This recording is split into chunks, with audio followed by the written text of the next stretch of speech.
function over in Hazelhurst, about an hour from our house. Brother Sapp calls me, leaves a message on my phone. He said, "You did mean Monday night, right?" I told Nancy, I said, "I've got to do some trucking."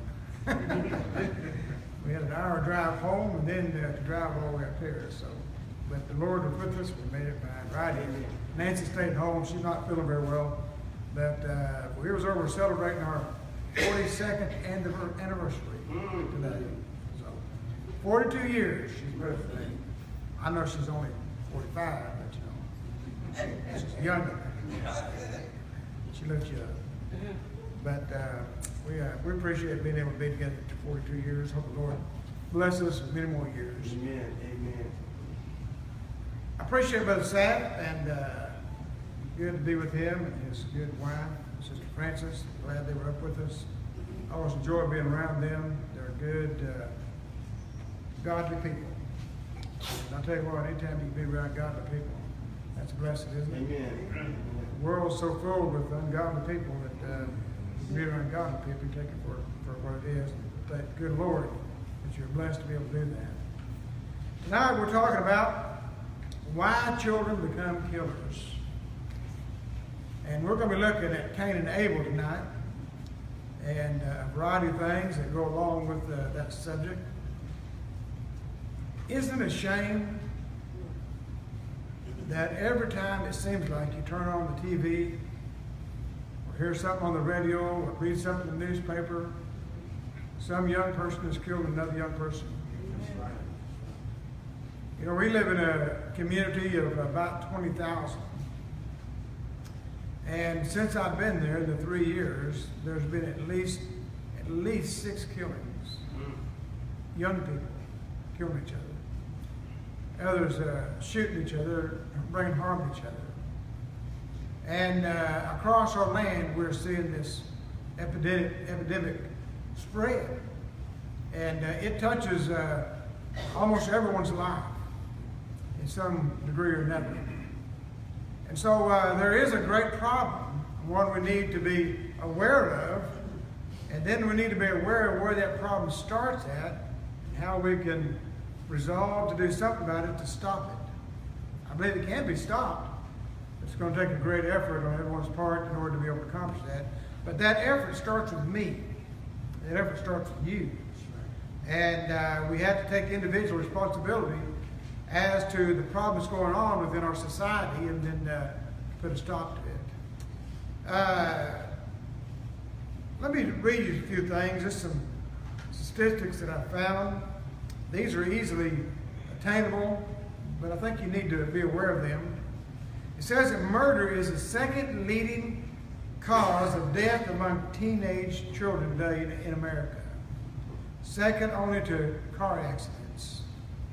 The teen murder rate here in America is 10 times that of Western Europe, 70 times that of Japan's murder rate. The majority, 75% of teens murders, know their victim. Can you imagine that? 27% of them are family members. 48% are friends or acquaintances. 80% of the time, the teen killer uses a gun. 75% of the time, the murder is about gang violence. Girls account for 10% of teenage murders, and their victims usually are a parent, a boyfriend, or their own child. And when I read that last area there, their own child, that doesn't touch the murder in abortion. That's not talking about that at all. That number would be astronomical. But yet that's the kind of thing we have to deal with today. Also think about this. One person commits suicide about every 40 seconds. One person is murdered about every 60 seconds. And one person dies in an armed conflict, and what's this here? Every 100 seconds. Think about that. Every 100 seconds, someone in armed conflict dies, but yet every 40 seconds, a person dies by murder. And every 60 seconds, a person dies or vice versa, 40. Or every 40 seconds, someone commits suicide, and every 60 seconds, someone commits murder. But every 100 seconds, there are more murders committed, more suicides committed, than the total of armed forces, people being killed. That's alarming, isn't it? That ought to tell us we've got a problem. Now that's nationwide, of course, not just in America, but that's all over the world. But that's a problem, isn't it? Whether it's here in America or whether it's over in Europe or Japan or wherever it may be, that's a problem. And that's a problem that goes back to the whole. And we'll look at that in just a momentarily. Think about this. Suicide and homicide were the second and third leading causes of death, respectively, among teens among the ages of 15 to 19 in 2014. Fire alarms were the instrument of death in 88% of the teen homicide. 41% of the teen suicides in 2014 were by firearms. So while non-firearms injuries result in death in only 1 out of every 760 cases, almost 1 in 4 youth firearms injures in fatal death. Although only teens are the projectors of many of the homicides of teens below 18, 2/3 of murders are 18 or older. When I read those and read many others, I was just alarmed at what is going on. Nancy and I raised 4 children in the society that we live in today. We now have 10 grandchildren that are being raised up in this society. I'm concerned for my grandchildren. I'm concerned for your children and your grandchildren. And I'm concerned that they will get to live to be an old person. Because some of them will not. And not because of natural death, but because of murder that's going on in our society today. Of course, as you look at this subject, there are many variables that one can look at to try to pin down all the reasons why these things are taking place. But to go back and look at the biblical record of Cain and Abel, where we have the first murder in society, I think there are some truths that are therein that will help us to see that the same problem then is the problem today. The problem of these things has not changed. Our society is larger and the outside veneer has changed. We look at things different from the outside. But as far as the internal problem of sin, it is still exactly the same, isn't it? It hasn't changed. And so go back with me to Genesis chapter 4, if you will, and read verses 1 through 9. It says, Adam knew Eve, his wife, and she conceived and bare Cain, and said, I've gotten a man from the Lord. And she again bare his brother Abel, and Abel was the keeper of the sheep, and Cain was a tiller of the ground.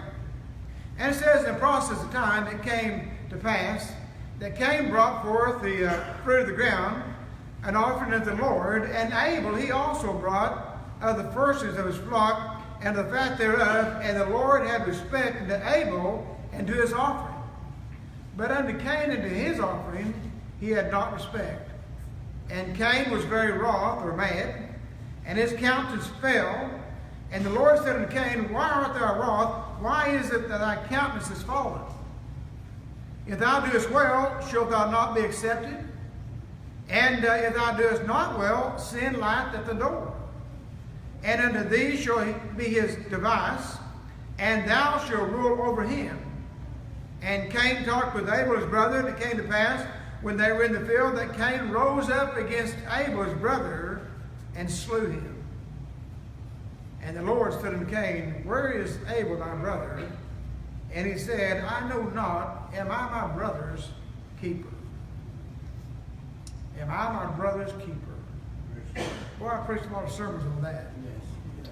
You can take that one phrase right there and really do some good with that sermon. But now let's think about what is being said in this overall context here and how that relates to what is going on today. One of the first things that's quite evident as you read this text, the overall text, is that there is a lack of love on Cain's part. And because of that lack of love on Cain's part, it led him to murder. It led him to kill his brother. In 1 John chapter 3, verse 11 to verse 12, John the Beloved wrote these words. He says, "For this is the message you've heard from the beginning, that we should love one another, not as Cain, who was the wicked one and slew his brother, and wherefore slew he him, because of his own works were evil, and his brother's righteous." There was a lack of love there, wasn't there? Cain did not love his brother like he ought to. That's right. I tell you what, if you love someone, you're not going to do them any harm. Amen. And that was one of the problems then. And listen, that's one of the problems today as well. And what we have to ask ourselves as parents, and that once again, I think this all comes back to the home. In reality, it all starts with the home. Maybe not your home in particular, but with the home in general throughout the world and in America. In America, our society has taken and tried to destroy the home. That's right. That's just a fact. No one can deny that. I believe politicians have in mind of destroying the home. That's the reason why they've made welfare so easy for folks to get. And they tell you, if you want more, just have more babies, and we'll give you more money. But now don't get married, because if you get married, you get less money. And that's anti-Bible, isn't it? And what that does is that begins to erode at the home. It begins to destroy the home. And when you destroy the home, then you destroy the concept of being able to teach those children in the home the respect that they need to have one for another and how they're to love one another. Amen. Our children need to be taught from a babe up to love one another, to love your brothers, to love your sisters, to love society, to love each other, right? Those things were taught in my home as I grew up, and I taught those to my children that we were raising our children, that we need to love one another. In Mark chapter 12, verse 30 and 31, Jesus said, "Thou shalt love thy Lord thy God with all thy heart, with all thy soul, and with all thy might, and with all thy strength." He says this is the first commandment, and the second, he says, is like unto it, "Thou shalt love thy neighbor as thyself." Now what's this? "There is no other commandment greater than these." Those two commandments. Love thy Lord thy God with your total being, is what he's saying. Completely, with all yourself. He says that's the great commandment. The second is like unto it, love thy neighbor as thyself. If you love your neighbor as yourself, you're not going to want to do any harm to your neighbor, are you? When was the last time you tried to hurt yourself? When was the last time you slapped yourself around? You ever took a knife and stabbed yourself? I've never done anything like that. Have y'all? And you know why I haven't? Because I like myself. Right? Amen. Now, I'm not trying to be, conceited or anything, but I am happy with who I am. And I don't want to hurt myself. Because, it's just not right to hurt yourself, is it? But at the same time, when I realize that I'm to love my neighbor as myself, I recognize that there is a bond there that needs to be, just like the feelings I have towards myself. And that's taught in the home. We raise our children up to have that kind of love. But let me tell you what children are being taught today. And it's quite evident from the society that we live in children today are taught to hate. Isn't that right? Amen. Children are taught to be prejudiced. Isn't that right? Amen. Prejudice is not something you're born with. It's a taught thing. And as easy as you can teach prejudice, you can teach for people not to be prejudiced too. Isn't that right? I want to tell you something. I was raised up in home. We were raised up in the backwoods of Missouri. I mean, way back in the backwoods.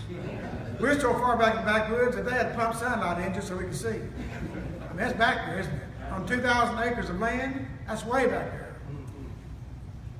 If I'd ever spoke a word against another race, my daddy would have slapped me back 3 Sundays ago. He would not have ever tolerated that. My daddy taught us that you treat everyone, no matter what race they are, equal. And that's how I was raised up.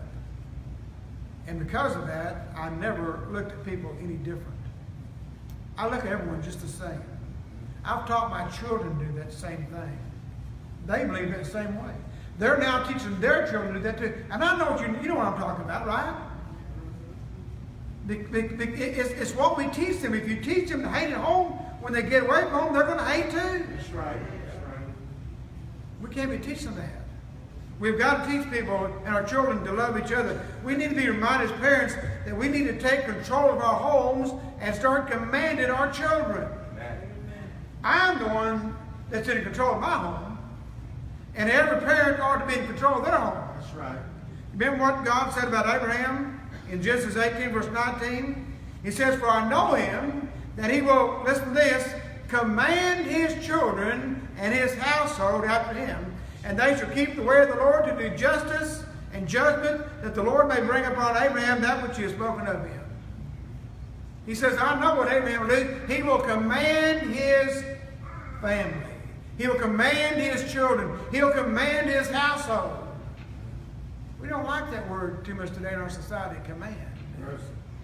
But that's exactly what God said that Abraham would do, and God was well pleased with Abraham's actions. And because of that, Abraham, he was in control of his home. His children were in control of his home. I heard I heard a thing today on as I was driving down about the Apple phone and all the other gadgets that our children are using today. They're hooked on them. I mean, they're just they can't live without them. They think, you know. And when I was raised up, our children they had computers. And we took the computers away from our kids at times. We limited them what they could do. They could not ever erase their history. If they did, they lost their computer. And I took control. I took charge of it. They knew that Daddy was in charge of that computer, and there better not be any nonsense going on it, or they'd lose it. But today, parents are afraid to take that stupid phone away from their children. That's right. My children didn't get a phone until they left my house. If they couldn't afford to buy it, they weren't getting it because I was going to buy it. They didn't need it. Now, when they went on a date, we gave them one of our phones, and they used one of our phones, and when they got back, they give it back to us. What else do they need it for? Right? I was raised up with an old party line phone. Some of you younger folks probably don't know what that is, do you? But there was 3 people on our party line, you know, and you had to tell Miss Green, get off the line, it's our turn to talk. But there was regulations, wasn't there? And that's what we need today. Let me tell you something, folks. Those of you who have young children right now, if you take that cell phone away from them, they will not die. Amen. It will not. It may help them to live longer. Amen. And I'll guarantee you one thing, it will improve their mind. Amen. Get a book in their hand, get that silly phone away from them. Don't let them become hooked on all that society that we have today, all that nonsense going on. There's too much nonsense on there. And parents, you need to take control of it and learn to control your family. And doing that will help us to be the kind of parents we need to be, won't it? Remember what Paul said in Ephesians chapter 6, verse 1? You fathers, provoke not your children to wrath, but bring them up in the nurture and admonition of the Lord. Are we bringing our children up in nurture and admonition, Lord? If not, it's time to start, isn't it? Parents need to start obeying what God says, and children need to start obeying what the parents say. So one of the first things that we find here, one of the reasons why our young people kill each other today is because there's a lack of love for one another. And that needs to be reestablished. Secondly, one of the reasons why our young people kill each other today is because there's a lack of respect for God and His Word. That will always lead to murder. When you take God out of society, you have a rebellious, worldly, ungodly society. You have a society that's void of anything right or wrong when God is taken out of the picture. And that's exactly what they have tried to do in our society. And they're doing a good job of it too. When they begin to take God out of the school system, said you can't pray anymore, and now, I mean, you can't even mention the name God in school. Well, they're liable to sue you for everything you got. And if one of your children starts to argue about the creation, they'll might kick them out of class. Might kick them out of school. What a great shame. That's where our society has come to. And it's come to it in just a very short few years, too. When I was raised up, we said the Pledge of Allegiance. We said prayer.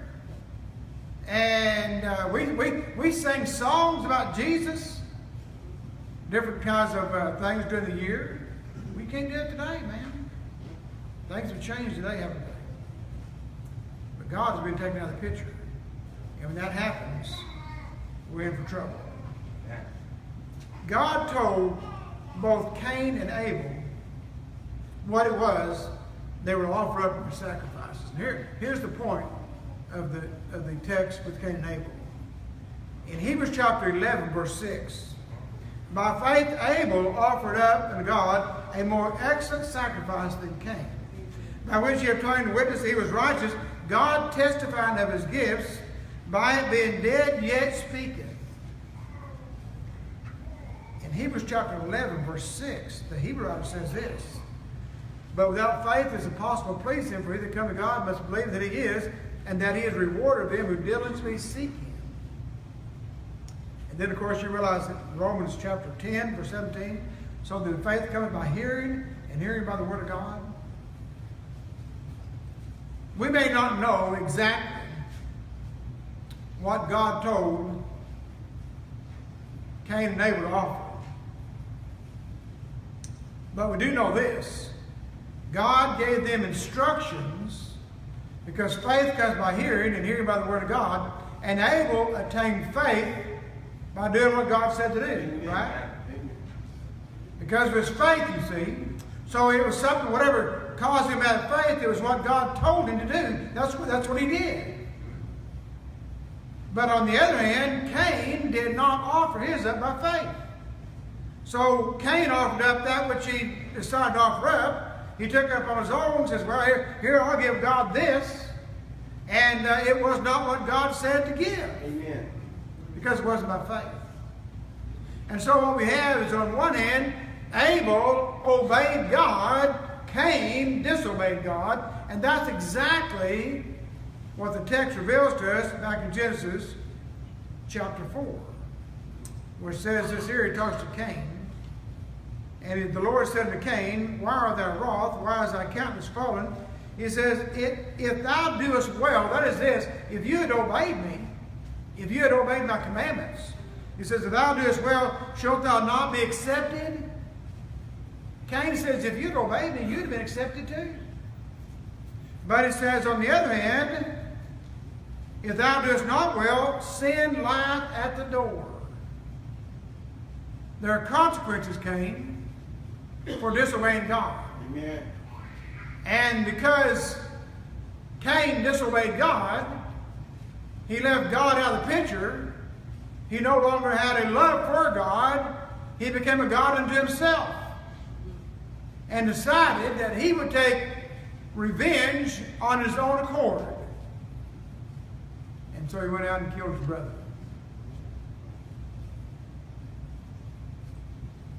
that same thing is going on today. That's what's happening today in our society. And as I said, the fault lies in many, many different places. It lies within the family itself, unit. It lies within society. It lies within government. It lies in so many different places. So what do we do about it? Well, we've got to stand up and say no more. Amen. We've got to stand up and say we've got to turn the tide.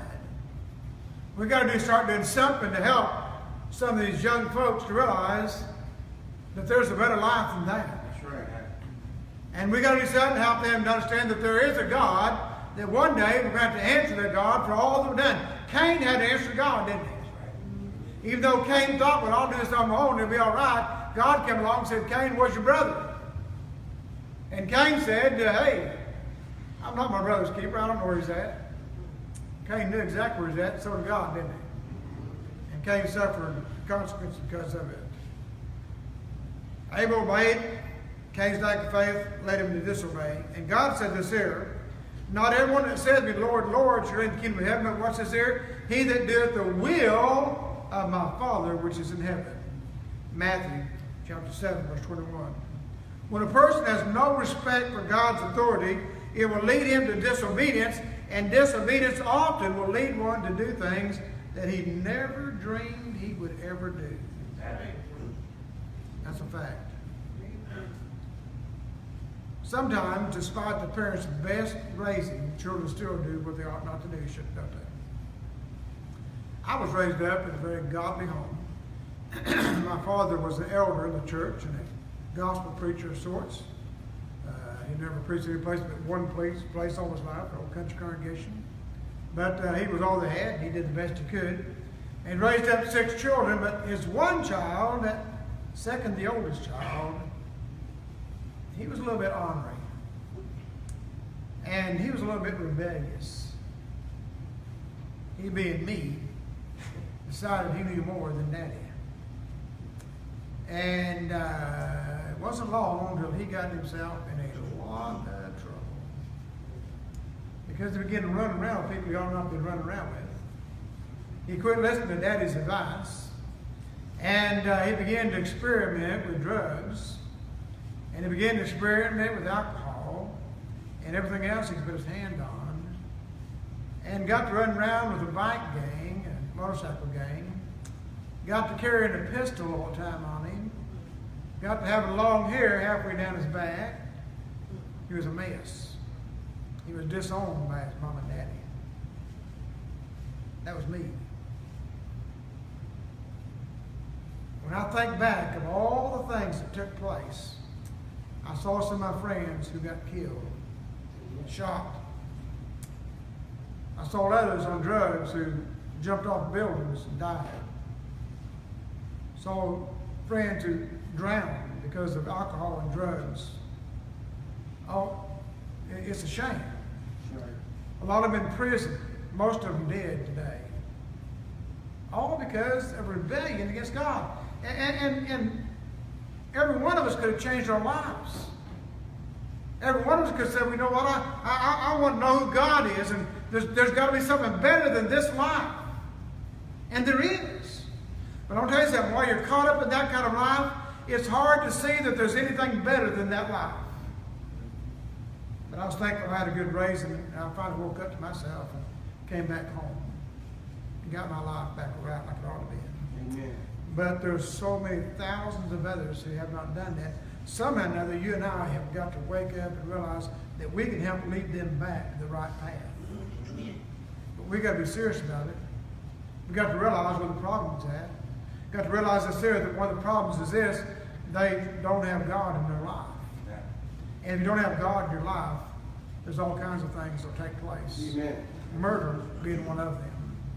And don't think that your child could never reach the point that he or she would not kill someone. I was a good boy, according to my mom and dad. And I was always a high-spirited young man, you know. But they always said Johnny's a good boy. My aunts, I was always their favorite. They always thought I was a good boy, you know. But while I was in my life, living the way I lived, there was one point in my life that I came this close to killing a man.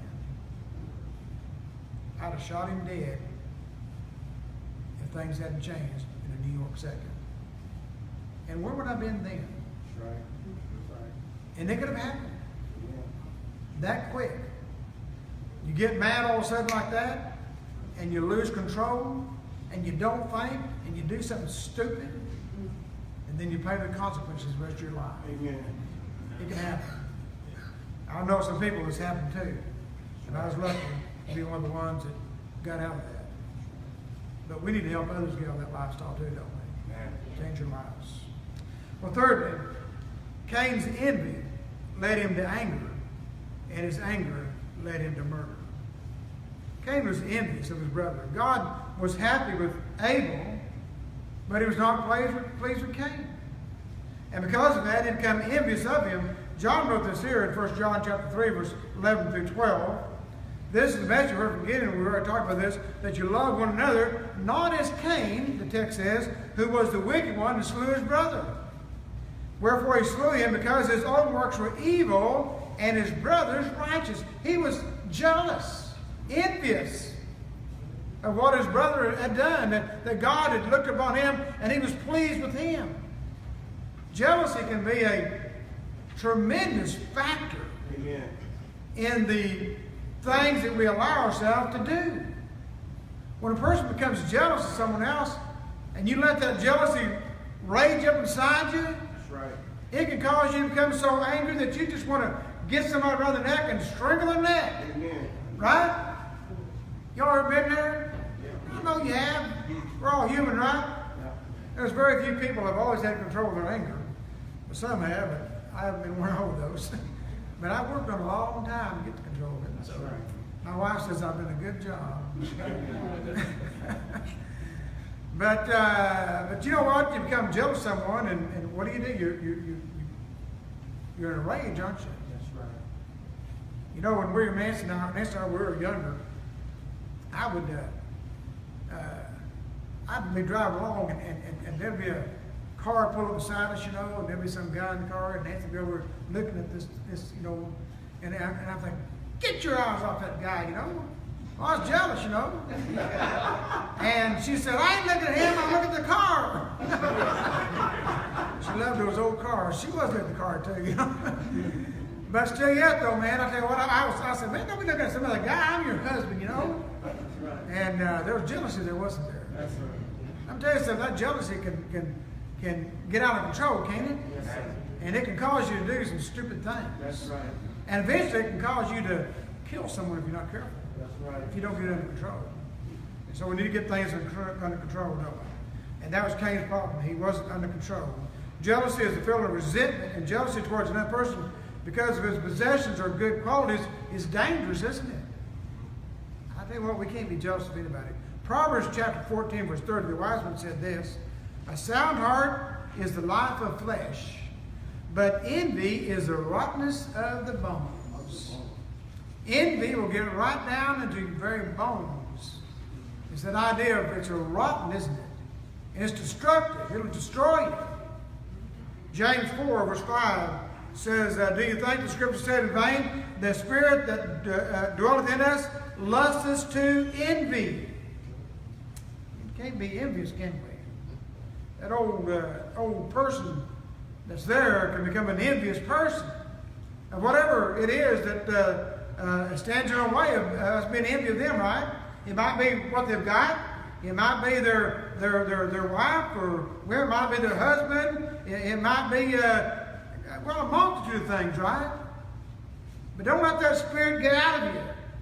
Get that spirit under control, because it can lead to doing things that you would regret in the end.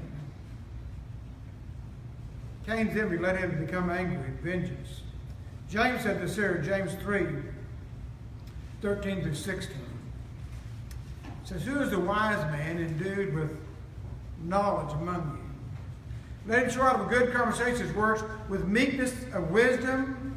He says, but if you have bitter envying and strife in your heart, glory not and lie not against the truth. This wisdom descendeth not from above, but is earthly, sensual, devilish. For envy and strife is their confusion of every good work, or every evil work, rather. Think about that a minute. Envy, he says, is not from God, is it? It's not from above. Rather, envy, he says, it is earthly, sensual, it's devilish. That is, envy comes from the old devil himself. And when one is caught up in envy, it's because the devil has entered into your heart. And the devil's got control of your heart when you're an envious person. Don't let Satan get control of your heart. Tell Satan to get out of there, right? And put God in your heart. See, that goes right back up to living God our lives, causes me envy, doesn't it? So we need to get control of God being in our lives and not allow ourselves to become envious. Fourthly, Cain's anger led to murder. Just chapter 4, verse 8. Unchecked anger will lead a person to act on resentment. Paul said this here in Ephesians 4, verse 26 and 27. Be you angry and sin not. Then he says, let not the sun go down upon your wrath, neither give place to the devil. There is a situation one might be in that we can be angry and sin not. There's a righteous anger, isn't there? But even then, the Bible says, let not the sun go down on your wrath. Why is that?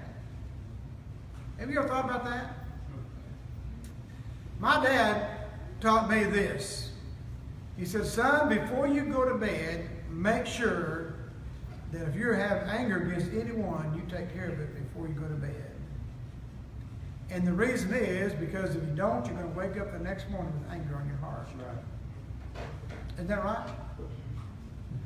The more we think about it, the more angry we begin.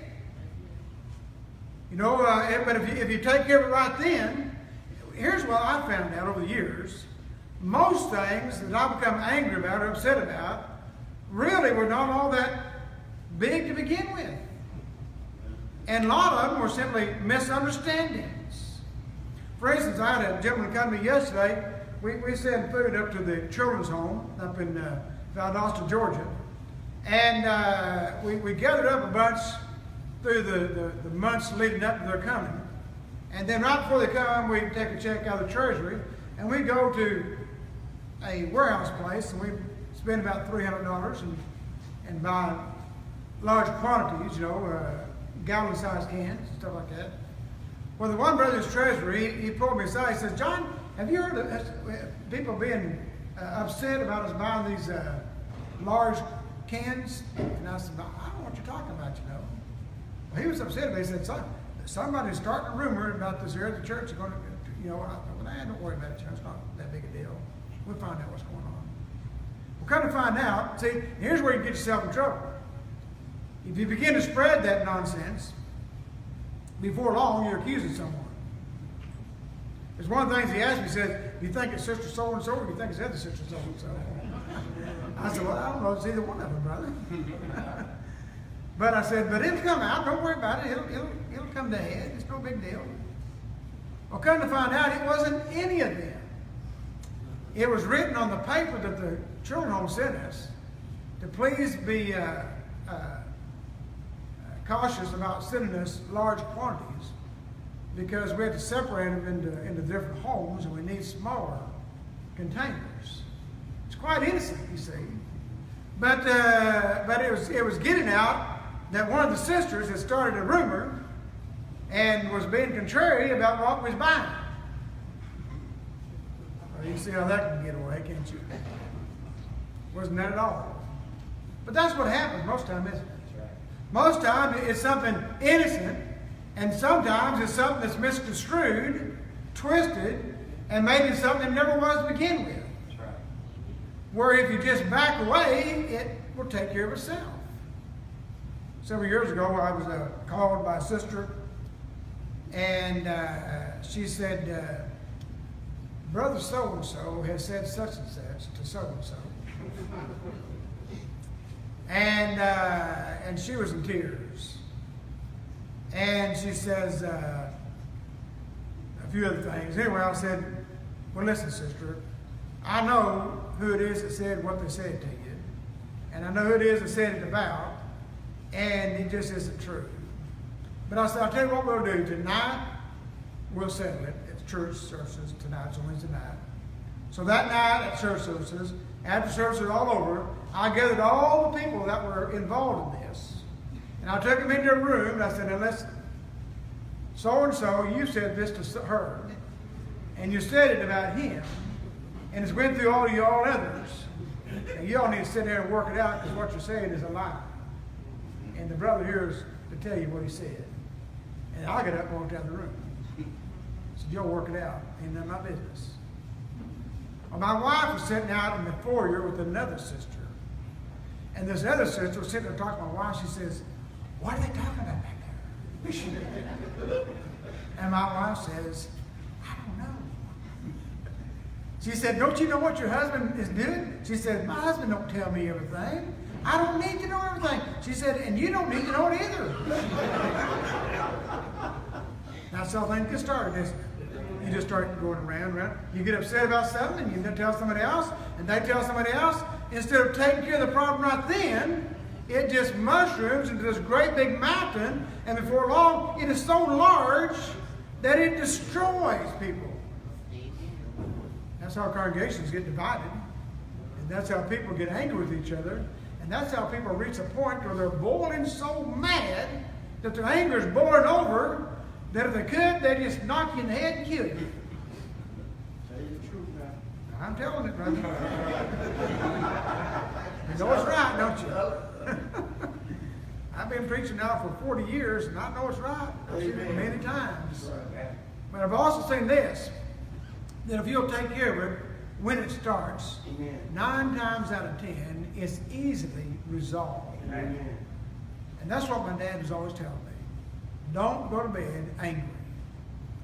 And I told my wife in our marriage, I said, listen, whatever we do, let's never go to bed mad at each other. Let's work it out. I said, because I want to get up in the mornings in a joyful attitude and be happy the Lord rose me up this morning. And not have to rehash all we talked about yesterday, you see. That's right. Start today out new. And we've tried that, and we've been successful at it. You can do it if you want to. Amen. And it's easy to do. Just determine you're going to do that. Well, 2 minutes. All right, well, I can wax on that. Well, let me get this last point in then. Cain's murder of Abel led him to lying, didn't it? Because, you know, when God came to him and says, Cain, where's your brother? And Cain says, I don't know. Am I my brother's keeper? I'll tell you what, whenever we get away from God and we let our anger get out of control and we do something we shouldn't do, we know we shouldn't have done it, but you know what we're going to do? We're going to cover it up. We're going to lie about it, aren't we? The Bible says that all liars shall have their part in what? The lake of fire. Lying is not good. Those are some of the things that you need to think about as we think about this idea of why our young people are killing each other. And once again, it all goes back to the home. Restarting the home as it ought to be. And those of you who are young, who have young children, you know, don't be afraid to take control of your home. Amen. Don't let your children control your home. Amen. Because if you did, you will regret it, and your children will pay the consequences. Amen. Because you didn't love them enough to command them in the way God would want them to go. God bless us, and God help us with our children. Amen. Thank you all.